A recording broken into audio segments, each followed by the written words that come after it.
이스라엘 백성들이 애굽에서 나와 40년간의 긴 광야 생활을 마치고 마침내 가나안 땅에 정착하게 되었습니다.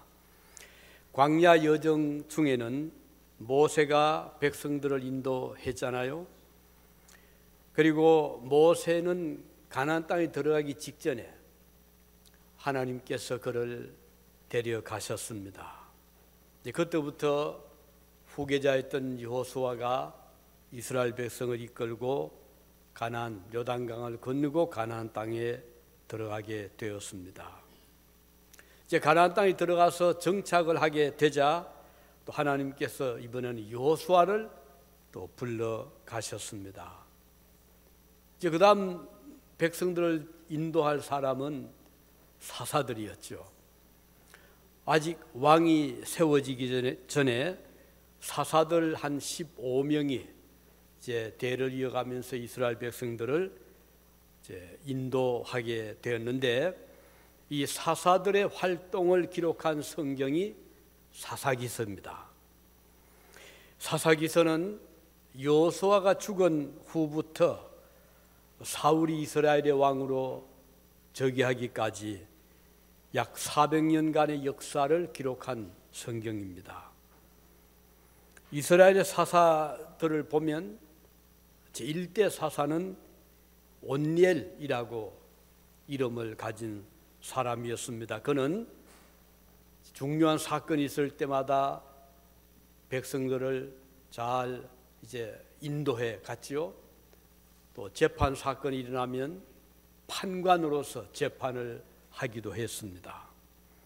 혹시 또 전쟁이 일어나게 되면 백성들을 규합해서 막아내기도 했죠. 그래서 이 온니엘을 일대 사사로부터 예후시라든가 또는 삼갈, 드보라, 기도온, 아비멜렉, 우리가 귀에 익은 이런 사사들이죠. 입다라든지 또는 삼손도 사사였었거든요. 그리고 이제 저 사무엘, 그리고 이제 사무엘의 두 아들도 성경에 보면 사사로 기록이 되어 있습니다. 요엘과 아비야라는 사람들이었지요. 그러나 보통 이제 사무엘까지 한 15사람 정도를 사사라고 말을 합니다. 이 사무엘이 다스리던 이때 사사는 엘리라는 제사장이었거든요. 그런 제사장의 직무를 행하면서 사사로서 40년간 이스라엘 백성을 다스렸습니다. 그가 다스리던 때에 블레셋 나라가 이스라엘을 공격해 왔습니다. 얼마나 이 전쟁의 비극을 우리는 잘 지금 보고 있잖아요. 우크라이나 사태를 보면서 참 전쟁은 일어나서 안 될 것이구나 하는 것을 우리가 정말 피부로 와닿을 정도로 보고 있습니다. 이 사무엘 시대 때도 블레셋이 공격을 해오자 이제 이스라엘 청년들이 나가서 막긴 했지만 승리하지를 못하고 4,000명이 전사를 하게 됩니다. 끔찍한 전사잖아요. 그리고 이 전쟁에서 엘리의 두 아들 홈리와 비느하스라는 두 아들도 전쟁터에 나갔는데 전사를 하고 말았습니다. 이 소식을 듣고 제사장 엘리는 그때 나이가 98세였거든요. 노령에 그만 놀라서 실신을 하고 목숨을 잃고 말았습니다. 이때 마침 엘리 제사장의 두 번째 자부는 해산 중이었는데 이 소식을 해산 중에 들은 거예요. 시아버지가 세상을 떠났고 남편이 세상을 전쟁터에서 전사했다는 소식을 듣고 그만 해산 중에 목숨을 잃게 됩니다. 아들은 마침 태어났어요. 그래서 이름을 이가봇이라고 했죠. 그 뜻은 이스라엘에게서 하나님의 영광이 떠났다는 그런 좀 불행스러운 의미를 가진 이름을 지어주게 됩니다. 자, 이렇게 이스라엘 역사를 보면 정말 우리가 다시 생각하고 싶지 않은 이런 불행한 역사를 우리가 다시 보게 됩니다. 그런데 이제 이때 하나님께서 사무엘을 키우셨거든요. 사무엘의 어머니 한나는 아들을 성전에 맡겨서 어릴 때부터 하나님을 섬기는 아들로 키워냅니다. 사무엘이 하나님의 전에서 이제 어릴 때부터 성장을 하면서 하나님을 섬기고 경배하고 또 제사를 드리는데 돕기도 하고 이렇게 해서 잘 성장을 해서 나중에 하나님의 선지자가 되는데, 사무엘 선지자가 되는데, 이 사무엘은 그 시대를 이제 진단할 때 왜 이렇게 이스라엘 나라에 불행스러운 전쟁이 나고 이런 끔찍한 일들이 일어나는가 생각을 해볼 때 대답은 이스라엘 백성들이 하나님을 멀리 떠난 데 있다는 것을 알게 됩니다. 하나님을 떠나고 하나님 자리에다가 이방 신상들을 두고 우상을 섬기고, 그래서 사무엘은 백성들을 미스바라는 곳으로 소집을 합니다. 우리 다 모여서 하나님께 금식하며 기도합시다. 우리나라가 이렇게 전쟁에 시달리고 어려움을 겪는 것은 우리를 구원해 주신 하나님을 떠나서 우상을 섬겨왔기 때문입니다 라고 사무엘은 백성들을 권면해서 미스바에 모여서 금식하며 하나님께 기도하게 됩니다. 하나님께서 이스라엘 백성들의 기도를 귀하게 보셨고 귀를 기울여 주셨습니다. 그런데 이때 블레셋 사람들이 멀리서 보니까 이스라엘 백성들이 한 곳에 모여서 막 기도를 하잖아요. 소리를 지르잖아요. 그들은 생각하기를 아마 우리를 공격하기 위해서 모였나 보다 이렇게 생각을 하고 블레셋이 군인들을 다시 모아서 이스라엘 백성들 모여있던 미스바에서 금식하며 기도하고 있던 이스라엘 백성들을 공격해 왔습니다. 자, 전쟁을 하기 위해서는 우선 힘이 있어야 되잖아요. 건강해야 되는데 이때 이스라엘 백성들은 음식을 먹지 않고 금식하고 있었기 때문에 몸이 쇠약해졌고 싸울 힘이 없었습니다. 어떻게 해요? 사무엘이 생각해도 답답하고 지금 블레셋은 공격해 오고 지금 자기 나라 백성들은 금식한다고 몇 날 며칠 저렇게 엎드려 있는데 어떻게 싸우겠습니까? 하나님께 기도할 수밖에 도리가 없었습니다. 그래서 그들은 하나님께 간절히 기도합니다. 하나님 우리를 도와주십시오. 우리는 싸울 능력도 없고 힘도 없고 준비가 되어 있지 않습니다. 하나님이 그 기도를 들으셨어요. 그래서 막으시는데 우레를 천둥 번개가 치고 우레를 치게 했습니다. 얼마나 강력했던지 쳐들어오던 블레셋 군인들이 혼비백산해서 다 도망을 가게 됩니다. 이때 이스라엘 젊은 청년들, 장정들은 일어나서 그냥 따라만 가면 돼요. 그들은 막 도망가니까. 그래서 그때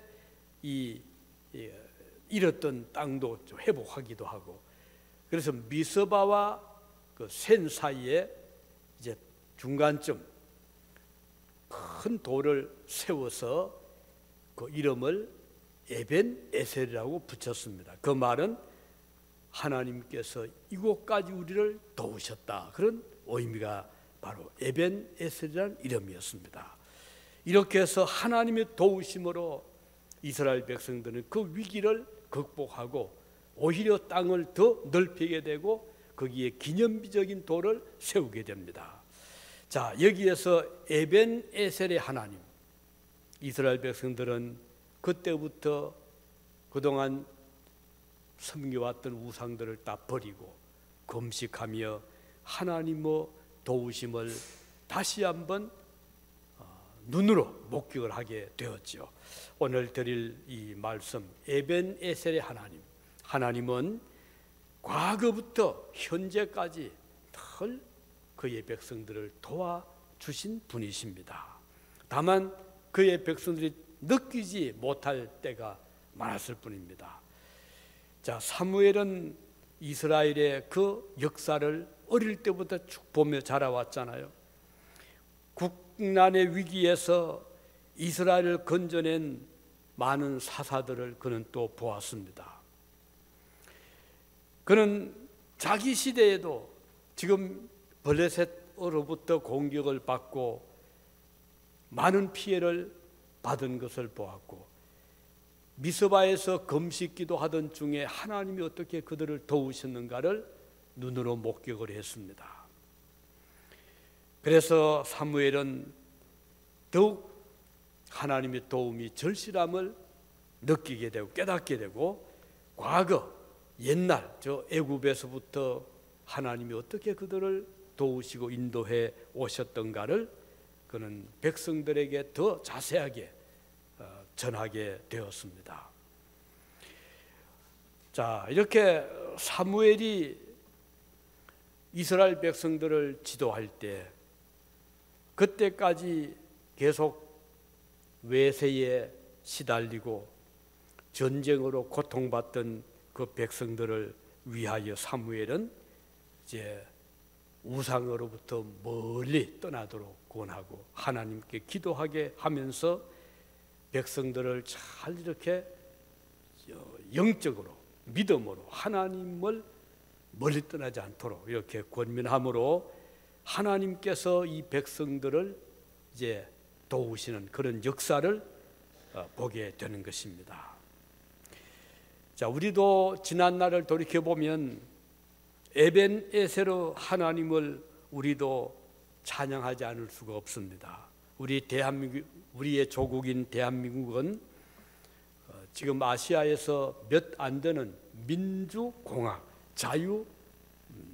민주주의 국가로 남아있게 되었죠. 대부분의 아시아 국가들이 공산주의로 기울어졌지만 우리 한국은 자유민주주의를 지켜왔습니다. 더 소중한 일은 우리 대한민국의 많은 백성들이 복음을 받아들인 것이잖아요. 우리 조국 땅인 대한민국에 복음이 들어온 날은 1884년을 공식적으로 복음이 들어온 해로 여기고 있습니다. 그 해 9월 20일이었죠. 알렌 의사였습니다. 미국에서 의학을 공부하고 한국으로 의료 선교사로 입국을 해 들어왔습니다.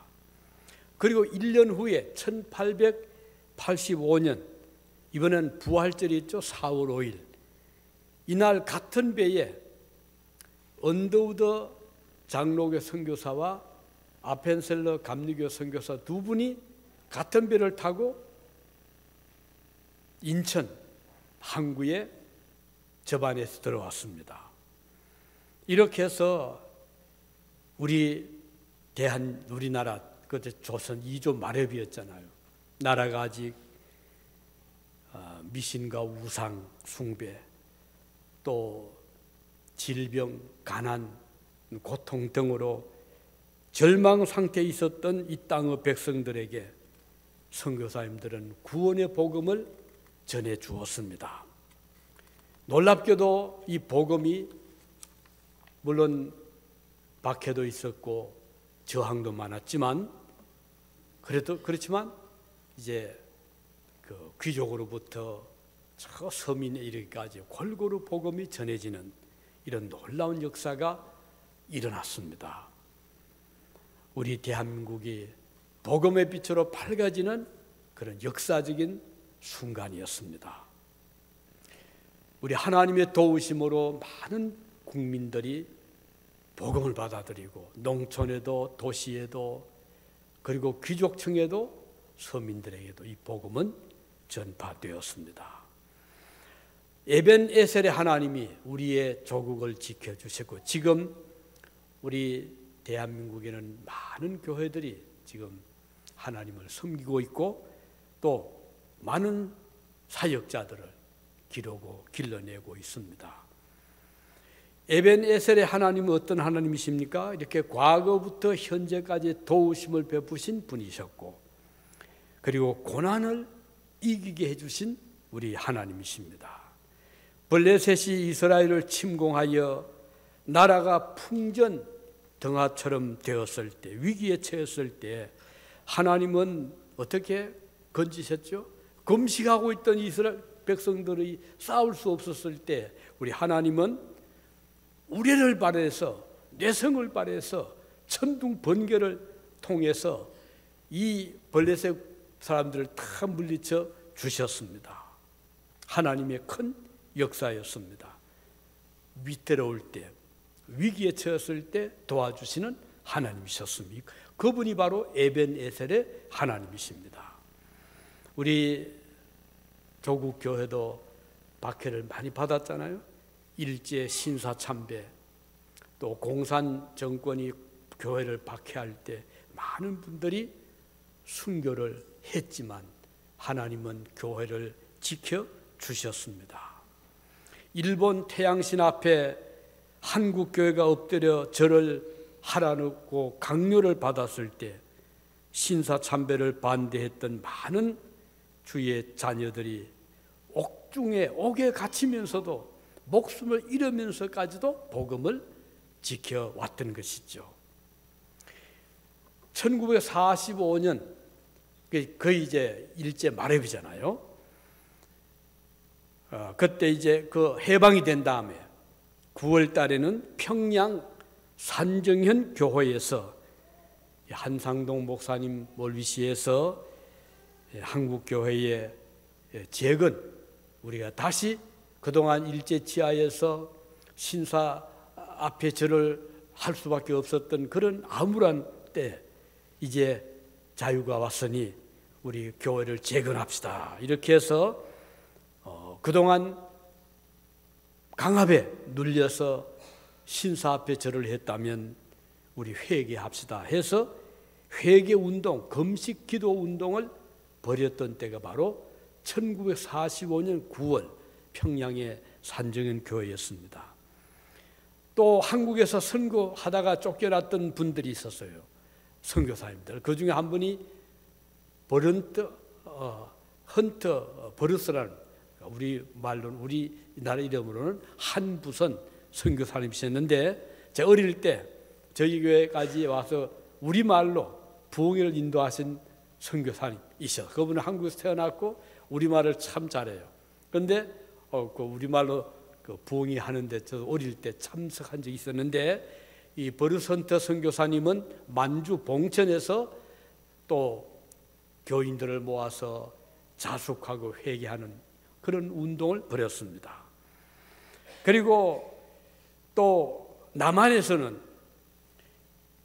역시 1945년 9월 달입니다. 이때 이제 주남선 목사님 등 여러분들이 또 이제 재건, 자숙, 회개 운동을 벌였습니다. 이런 고난의 역사 속에서도 우리 한국교회는 다시 회복이 되고 지금 전 세계 한 3만 명의 선교사님들을 파견을 했습니다. 지금 그래서 미국 다음으로 선교사 숫자가 많은 나라 우리 한국입니다. 너무 감사하잖아요. 그런데 지역적으로 따지면, 국가적으로 따져보면요, 미국보다가 우리 한국 선교가 더 많이 들어갔어요. 더 많은 곳. 왜냐하면 어떤 나라들은 미국을 이렇게 문을 닫고 있잖아요. 한국에 대해서 문이 열려 있어요. 한국 선교사님들이 들어가서, 물론 이제 평신도 선교사님들이 많이 들어갔죠. 왜냐하면 공식 선교사님은 받아들이지 않으니까. 그래서 뭐 교육 또는 뭐 의료 혹은 비즈니스, 여러 방면에서 평신도 선교사님들 들어가서 사역을 하고 있습니다. 온 세상에 우리 대한민국의 선교사님들이 열심히 지금 활약하고 있습니다.